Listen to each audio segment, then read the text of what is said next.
Hello friends, we're back out here in the greenhouse again today, and it's ironic that I was just talking about sanitation and damping off in yesterday's video. Unfortunately, I can give you a first-hand look at what that looks like. See how the stem has rotted off just above the soil line? These are the Mountain Fresh variety that were already stretched because they didn't get taken out of the germination chamber in time. So far, we have two. Right here's another one that's kind of propped up, but you can see how the stem just rotted off right above the soil line. Well, fortunately, there's a fix for this. I sometimes will probably mention some chemicals on this channel that are not available to everyone unless you have a license, but for the most part, if I ever mention chemicals, I'm talking about things that are readily available. One thing, this is not in its original container, don't tell the pesticide inspector.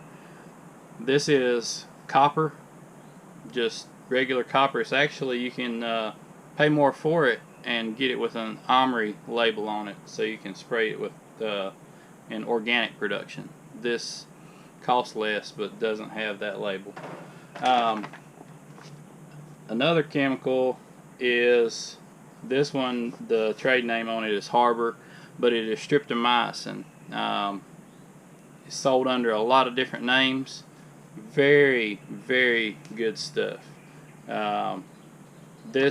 Yeah, I'm sure you could find it online somewhere, but you'll probably find it cheaper at your local Nutrien or Triangle Chemical, Coastal Agribusiness, somewhere like that. It's not very expensive for a small bag. It's just a powder.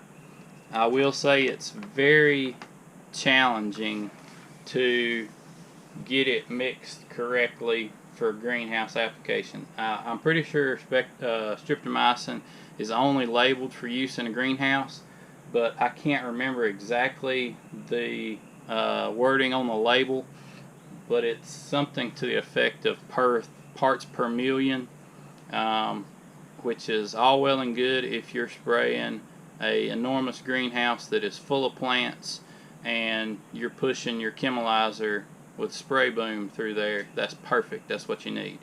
But it doesn't give us a whole lot of help for folks like you if you're growing your plants at home, or like me, I've got 5 little flats here. So just do the best you can. You're not going to kill them with this stuff, so that's the good news. I have already pre-mixed just a little squirt bottle. You can pick one of these up somewhere for a couple bucks. Don't spend a lot on them because these granulated chemicals will chew the pump up in a short amount of time. If you're using a granulated, like a dry flowable, is what they're actually called. If you're using a dry flowable in like a solo backpack sprayer in your garden, you want to make sure that you get the diaphragm pump solo sprayer, because if you get the piston pump, it's going to chew the O-rings up, and that sprayer is not going to last you very long. But anyway, this is a $2 throwaway pump up sprayer, actually made in the USA. That's surprising. But I have already pre-mixed the Harbor streptomycin and the copper, and I'm just going to try to nip this in the bud, because the bacteria that causes this damping off is spread from water splashing from one cell to the other, or from water splashing off that contaminated soil onto the leaves of another plant. So if you don't keep a close eye on it and nip it in the bud, this can run through your entire greenhouse, especially if you're overhead watering like we are. That mist will just spread it, and you'll come in one day and you've got a couple plants affected. The next day you're liable to have half your flat wiped out, and you can have a table gone in a week. So it's important to catch problems like this early. and take care of them before they get out of hand.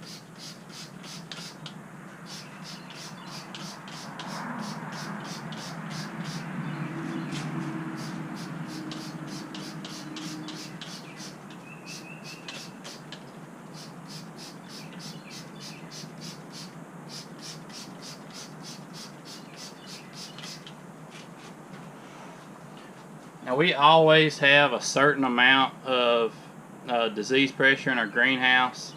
It's kind of inevitable you're going to have some, no matter how good a job you do trying to keep it clean.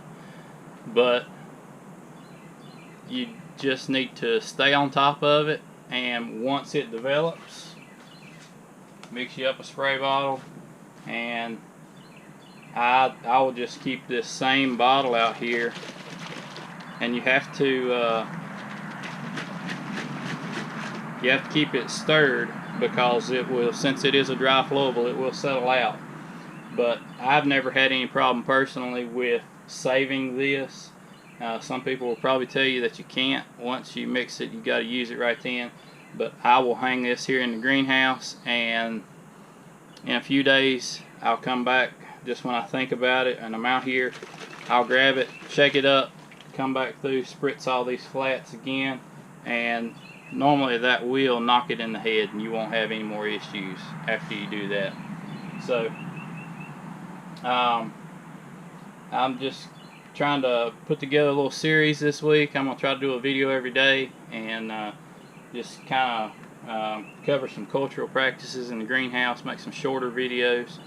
I hope you guys are enjoying it. If you are, please leave comments, subscribe if you hadn't already, and hit that thumbs up button. It helps the channel out, helps my videos to be promoted on YouTube. I appreciate it, and I will see you next time.